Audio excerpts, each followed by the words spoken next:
Next speaker on stage is Ron Milo, professor in the Weizmann Institute. Ron can address any question that he can put a number on. Okay? So if anyone knows bio numbers by Rob Phillips and Ron Milo, that's the first thing you need to know in order to learn biology.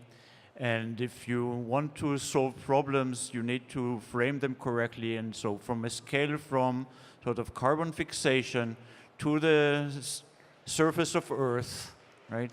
Ron, floor is yours. Thank you very much, Ariel. I have to say I had a lot of expectations coming here to the iGEM. I heard so much about it, but coming here, it's beyond what I imagined. And for that, and you know, every time there's a break, you know, the energy around here is so amazing. I'm getting new ideas. So for that, I really thank the organizer for thinking about combining the SB 8.0 with the iGEM. So Ariel, Matthew, Drew, I think you all deserve like a standing ovation from everybody here.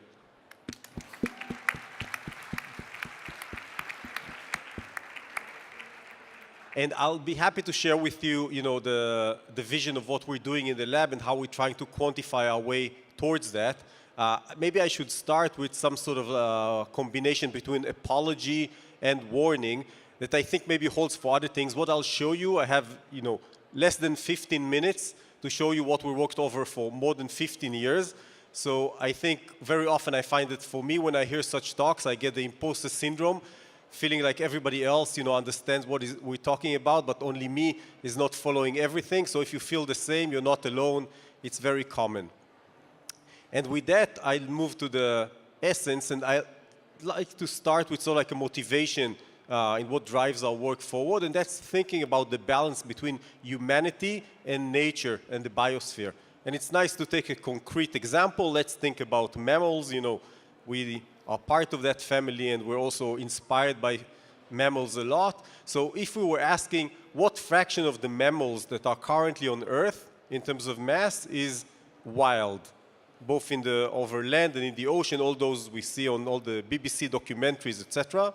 So on that, we worked pretty hard, and what Lior showed in her work is that currently only 5% of the weight of mammals in the world is wild, where all the rest is us and our domesticated livestock. And if you ask yourself, how did we come to this situation in 2025? So just this Monday, we published this paper that shows the evolution from 1850 until today, how the weight of mammals in the wild has been decreasing, and the weight of us and livestock has been increasing rapidly. And I'm happy to see people taking photos, and anybody who wants, I'll be happy to share the whole presentation. It's all in order to pass the message to as many people as possible.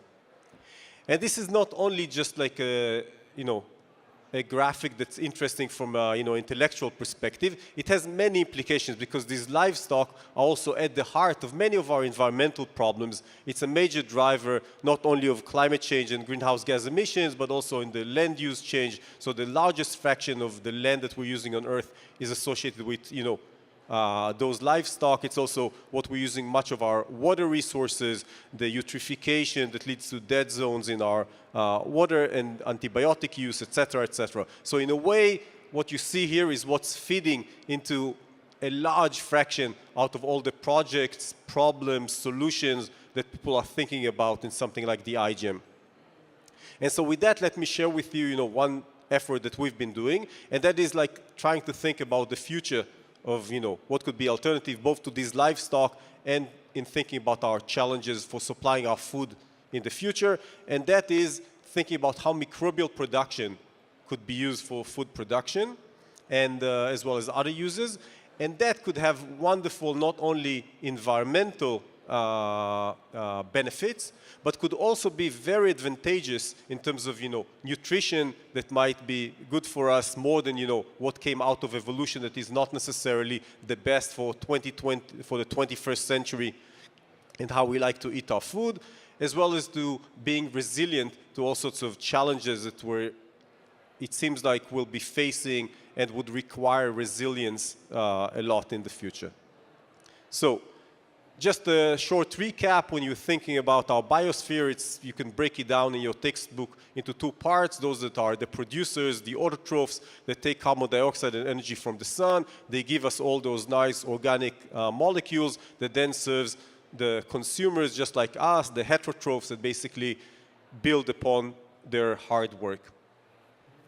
And in a way, this is really the most fundamental process, and even though there's all sorts of sponsors associated with this meeting, really the sponsor to this meeting as well as to your career and to the whole civilization of Earth is really this process of doing carbon fixation, part of photosynthesis, taking carbon dioxide, and with that coming up with like a really ingenious way in order to store carbon and store energy. And there are two approaches in trying to think how can you find an alternative for this or to think about microbial production.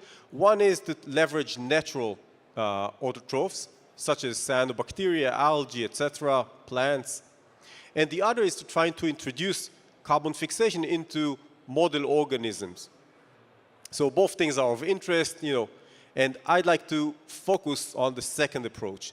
And that is to try and ask whether we could take E. coli, whose diet is based on eating sugar and releasing CO2, not unlike how we run our life and our diet, and to ask whether on a laboratory timescale with some rational design we could change the diet of this model bacterium to eat carbon dioxide and produce sugar. When I'm saying produce sugar, it's really from sugar.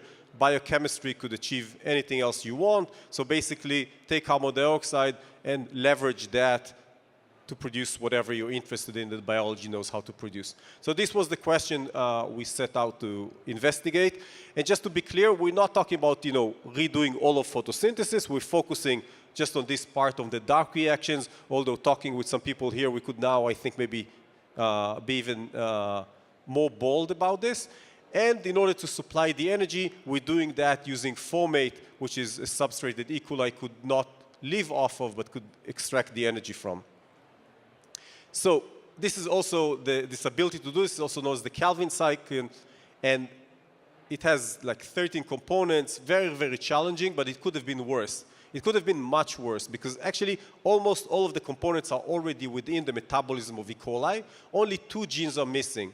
Rubisco, the key enzyme that's the most abundant enzyme on Earth, and the friend of it's PRK that produces the substrate.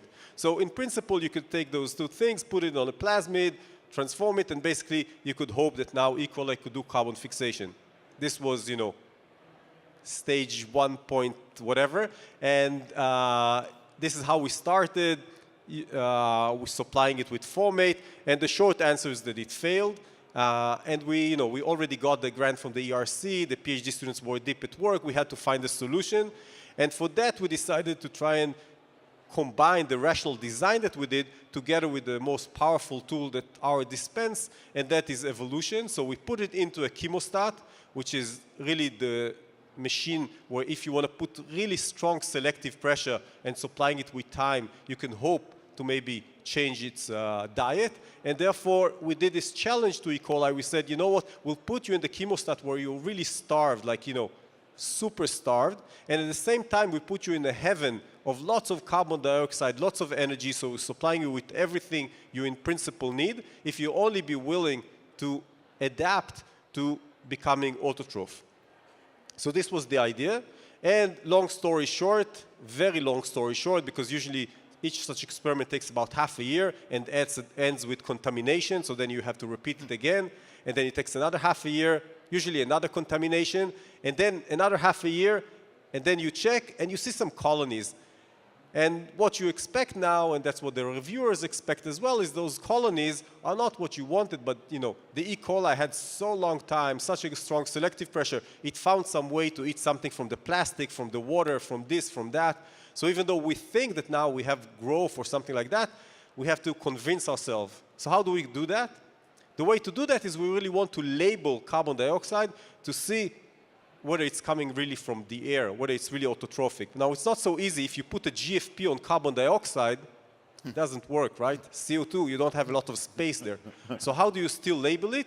You can use a stable isotope, so that's pretty neat. You can just label it with another neutron.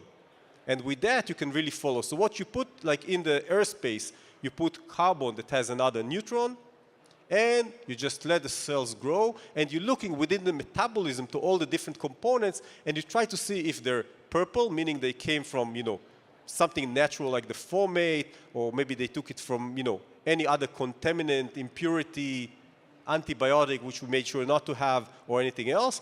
Or if it would be green, it would be coming from the air that you put, which is labeled carbon dioxide. And the short version is that if you look at this, everything is green, except for the formate that we're putting in. 100%, which made Shmuel Gleiser and Nir Antonovsky pretty happy, because Niv came to the lab saying, you guys, you have these crazy ideas. I'm willing to spend my 1 year of masters to show that you're wrong. So he spent 1 year on that, couldn't show that we're wrong, couldn't show that we're right. We spent like 7 years on this. At the end of his PhD, was able to show that and passed the baton to Shmuel, which continued working on that, because he made only the Kelvin cycle, not the whole thing.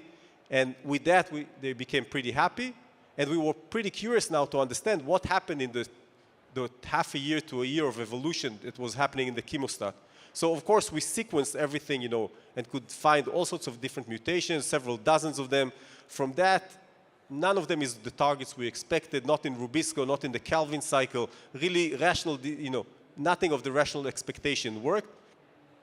So we spent several years trying in all sorts of nice ways to understand what happened there. The short version is we understand it could be done with only 3 mutations. Out of the dozens and dozens of mutations, in a repetitive manner, we could shrink it down and show with the work then of Ro'i that continued from Shmuel and Elia that continued from Ro'i that only 3 mutations are enough. And with that, we could recapitulate autotrophy and really show that, like this textbook situation of, autotrophs and heterotrophs being in a completely different part of the textbook, you can transform from this to that with just a few genetic steps. So if you're interested, this is a summary of some of those findings. And I think the question now is, so we understand there's like this, vision one could think about valorization, taking carbon dioxide, using it for all sorts of cool things. So basically the idea would be to take direct air capture or something flue gas from our industries, be it, iron smelting or making cement for buildings, together with renewable energy that happily costs less and less, combine that with microbes in order to give us the things that we need, be it high-cost foods and chemicals, staple foods, or fuels. The question is now, is that economically viable? And for that, we wanted to combine with that with some understanding, like a techno-economic analysis of this project. So let me touch on that very quickly. So is that something that could be economical? So the short answer, also on that, you can do a back-of-the-envelope calculation to give you some insight in a transparent manner on what is happening here. And so you could look at what would be the cost of your energy supply, how much are you willing to get a credit for the carbon. And what happens is that even though we want to valorize carbon dioxide, we know it causes climate change and many other issues, the amount of money that we're willing to pay for that, that's about, if you're really willing to pay a lot, it's on the order of $100 per ton. That's a few cents per kilo, which is very little in comparison to the cost that would require for the energy demand, which is on the order of $1 per kilo, and the cost, the capital cost that's usually associated with even the most mature technologies like, making beer or bread or any other big fermentation. And therefore, if it costs you about $2 and you get just a few cents for the carbon dioxide, it means that the product that you need to then sell would cost at least a few dollars. And now you ask, how does that compare versus the things that we're interested in producing because humanity needs them so much? So the short version in the analysis that recently came out from Sam Lovett that came to do this work in my lab is that if you look at high-cost foods and chemicals, that could be very promising. And therefore, there's a big market. And it could also help, if you remember, the issue of livestock. That's also the price that we're willing to pay, for example, for beef. So there's a good potential there. In terms of staple foods, it's borderline because the amount of price that we're willing to pay is usually on the order of that or less. But maybe humanity would understand that given the externalities, all the costs associated with those environmental burdens, and some subsidies that we're putting, maybe they should be shifted in order to make the economy right. And I think this is something that would necessarily have to happen at some point. And if you think about fuels, we're very far off. So I think this takes us to a more quantitative grounding of what is realistic and what is less realistic and what is probably not realistic. And I think we should be pretty transparent about that. And if you get to a different conclusion, I'll be delighted to talk about it and understand. And in closing, I'll just like to wrap it up and say, on the one hand, I think transforming diets is really one of the greatest challenges of humanity. And if you like it or not, maybe you'll prefer to enjoy the croissant or the wonderful dinner that you're planning for tonight. That's all fine and well. But in terms of 8 billion people, in the longer term, it's unclear, if not impossible, how to continue in that way. And therefore, we have to find alternative ways. And I think maybe better ways in terms of nutrition, in terms of resilience, etc. And definitely lighter on our nature. And our work, I think, is a combination as a community, is to try and understand that better and to try to move in that direction as fast as possible. And that is only achieved by people that are willing to go on this bold voyage of starting, as you can see here, with the ideas of the late Aaron Bar-Even and Elad Nur that came up with those ideas and tried to push on that together with a wonderful team that I mentioned some of those people, and you start with that and the ERC believes in the idea or even pushes you there because you know you need to offer something that's far-reaching. And with that and some more people that are willing, for example, Shira, this is on her wedding day, she was willing to start the evolution not in a chemostat over half a year, but to do it manually, every day to put the bacteria starting that way.